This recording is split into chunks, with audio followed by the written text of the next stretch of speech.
troisième édition du M-Pay Forum Africa s'est tenue le mercredi 12 juin à Casablanca sous le thème « Le futur du paiement sera-t-il mobile ?» Organisé dans le cadre du Digital African Tour par CIO Mag et la Fédération marocaine des technologies de l'information, des télécommunications et de l'offshoring, en partenariat avec l'Agence de développement du digital, le M-Pay Forum Africa a réuni les principaux acteurs du secteur bancaire, des télécoms, des postes et du numérique pour débattre sur les enjeux du paiement en Afrique et promouvoir les meilleures pratiques. Intervenant à cette occasion, Mme Saloua Karkri Belkeziz, présidente de l'APEBI, a déclaré que même si le service banque mobile ne cesse de se développer en Afrique, cette évolution reste toute timide au Maghreb. Cependant, elle est plus soutenue au sein de la CEDEAO avec des chiffres édifiants, soit 104,5 millions de comptes de mobile monnaie en 2017, avec une évolution à 2 chiffres d'année en année. Pour sa part, le directeur de la publication de CIO Mag, Mohamedou Diallo, a souligné que ce forum est l'occasion de se pencher sur les mesures incitatives tendant à encourager le développement des usages du paiement mobile et de réfléchir sur les éventualités de réduire le recours au cash et de favoriser l'inclusion financière. Le paiement mobile en Afrique est très important. Aujourd'hui, le Maroc a pris un peu de retard par rapport à ça. Et donc l'idée, c'est de voir avec les acteurs qui viennent d'Afrique, qui viennent d'Europe et un peu partout, de discuter sur le futur du mobile ici au Maroc, voir comment le Maroc peut impulser une dynamique pour favoriser le développement du paiement mobile. Le paiement en espèces, c'est dans les mœurs. Donc le paiement mobile, on va dire, c'est l'ennemi. On va dire que l'espèce, c'est l'ennemi du paiement mobile.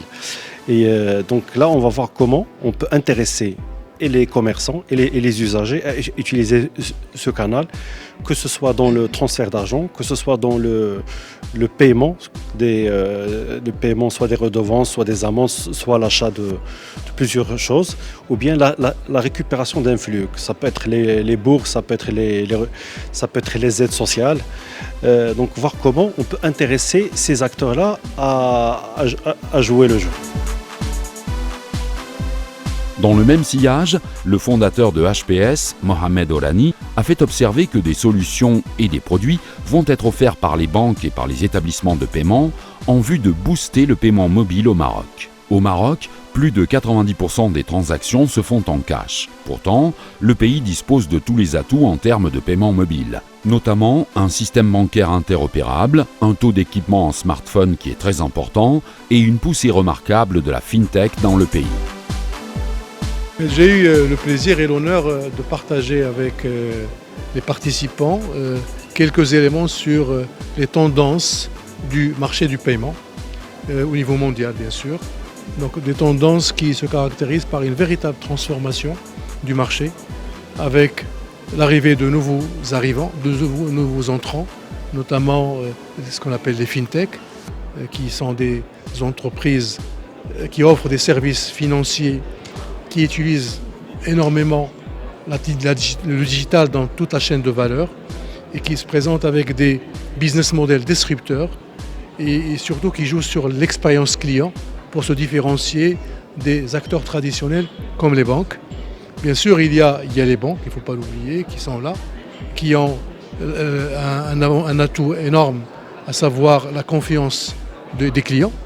Le client ne déposera jamais son épargne auprès d'une fintech, par contre il le fera avec une banque. Mais les banques aussi sont en train de faire un travail colossal, extraordinaire en termes de digitalisation et de leur transformation digitale. Ils sont en train de se mettre à un niveau entre guillemets par rapport à tout ce qui existe aujourd'hui au niveau des fintech, et peut-être même mieux. Lors de cette édition, 4 panels et 2 keynotes sont permis d'aborder d'importantes thématiques telles que la digitalisation des paiements mobiles compromet-il l'avenir de la carte? Comment bâtir un écosystème wallet performant et fiable? Et avec quels acteurs de la chaîne? Le paiement mobile, comment gagner la confiance de l'utilisateur? Et M-Wallet vs Cash, comment susciter la généralisation des usages des paiements électroniques? Un rapide tour d'horizon des expériences internationales de vulgarisation des paiements mobiles nous impose une conclusion. Les acteurs publics et institutionnels ont tout à gagner d'une généralisation de ce type de pratique de paiement. Efficience économique, réduction du coût du cash, traçabilité accrue des transactions et sans aucun doute, élargissement de l'assiette fiscale in fine. Le paiement mobile, c'est une décision de place. Donc c'est-à-dire qu'il faut que l'ensemble des opérateurs, qu'ils soient banques centrales, qu'ils soient institutions financières, banques, opérateurs de télécommunications, fintech, global tech, travaillent ensemble de façon interopérable pour offrir les usages aux citoyens. Et donc l'enjeu, le potentiel de ce forum est absolument exceptionnel parce qu'il regroupe autour de ce sujet commun l'ensemble des acteurs. C'est une excellente initiative, c'est toujours nécessaire d'échanger avec les professionnels et les experts du domaine. On voit bien que c'est un domaine qui bouge et qui va bouger particulièrement sur l'année 2019, donc c'est des plateformes d'échange totalement nécessaires. L'année 2019 a donné le coup d'envoi à de nombreux opérateurs pour le développement de ce dispositif. Il s'agit d'une année charnière qui permettra la consécration d'un modèle de paiement mobile marocain unique et présentant un potentiel de développement important. Face à la multiplicité des acteurs, une stratégie globale et cohérente s'impose.